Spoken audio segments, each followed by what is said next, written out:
Hi guys, welcome to this session in Microsoft Project. In this module, I want to show you all the different types of resources that you can have in Microsoft Project. To do that, I'm just going to create a blank project, change the display for a minute, just zoom that in, go up to 14 font so you can see things. So if I just go Project A and do myself a few tasks, just 3 tasks, indent those,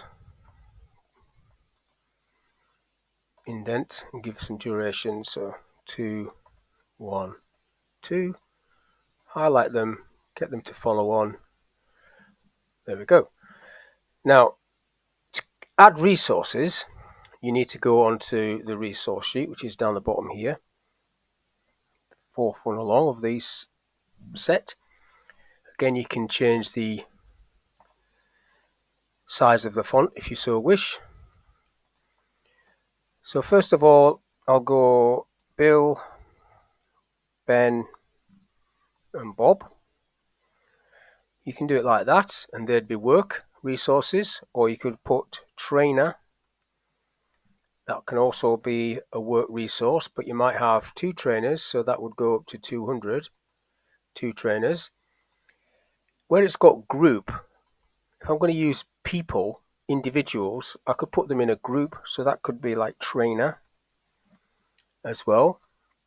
You can pull that down, so all 3 of those are a trainer. Let's add Anne, work also, and she's a manager.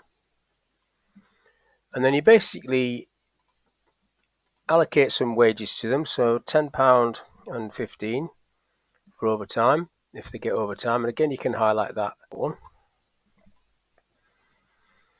and say this is an external trainer, so he's on 20, doesn't get overtime, and can also be on 20 and 25 for overtime. Cost per use, leaving that blank. Prorated, you can change that if you want, so the costs get allocated during, like prorated, or at the beginning or at the end of a project.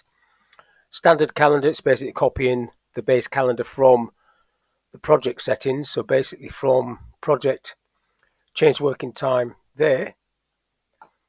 Whatever settings are on here, if I go to work weeks and details, all of these default settings are what these people have.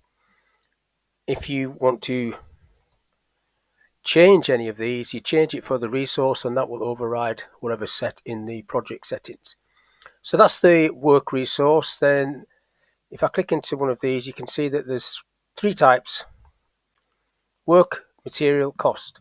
So material could be, for example, paper, and that would be material. I'm just pressing M to get material to pop up.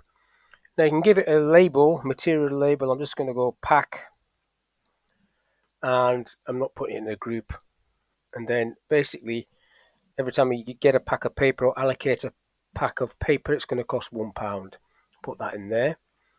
And then you've got a cost field, so I'll just put hotel down there, and that would be a cost field. So I'm pressing C to get cost, and then it all grays out. You don't allocate a cost until you actually allocate that hotel, because maybe you don't know what that hotel cost is.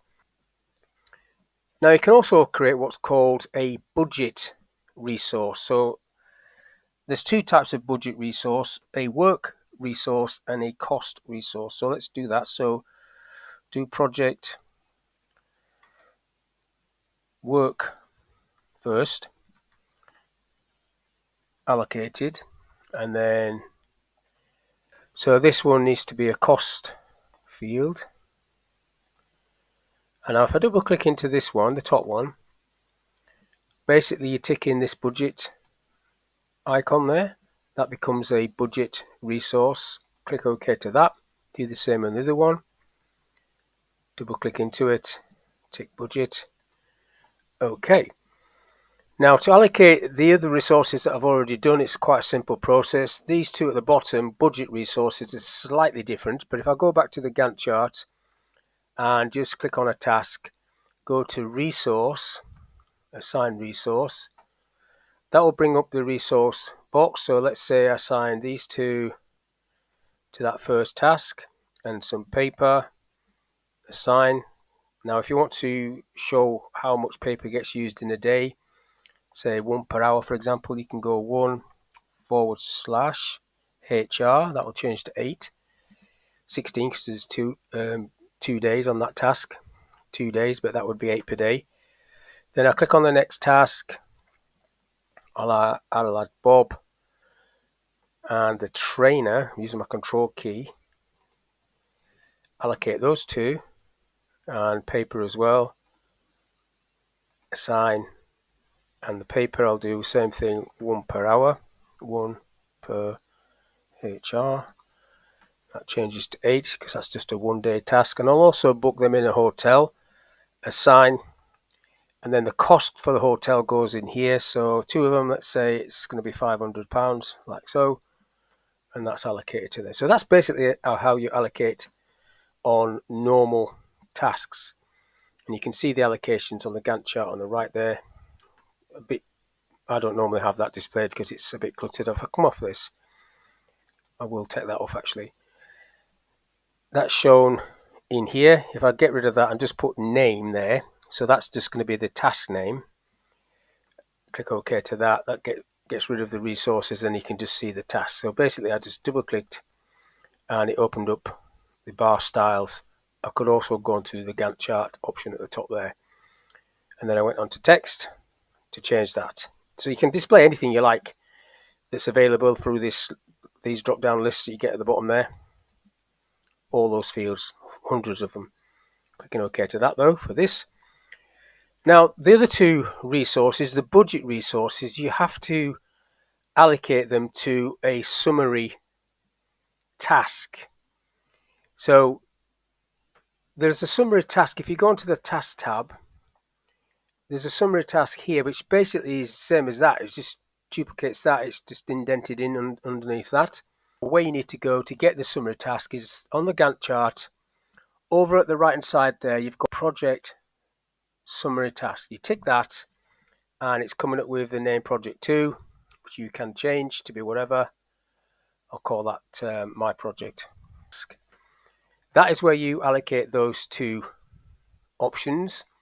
So if I go into there, assign resources, so those two at the bottom, if I assign both of them, assign, they're going to come onto this. Now if I open this curtain, as I call it, you've got the project allocated at the top there, but how do you allocate money to it? So if I insert those two fields, I'll just bring some of these back in a little bit. That doesn't need to be that big, that wide. Okay, so if I add the budget fields, so budget cost and budget work, just type in BU to get work, it's telling me that there's 0, 0, and I can't actually type on there. I'm trying to type, it won't let me type.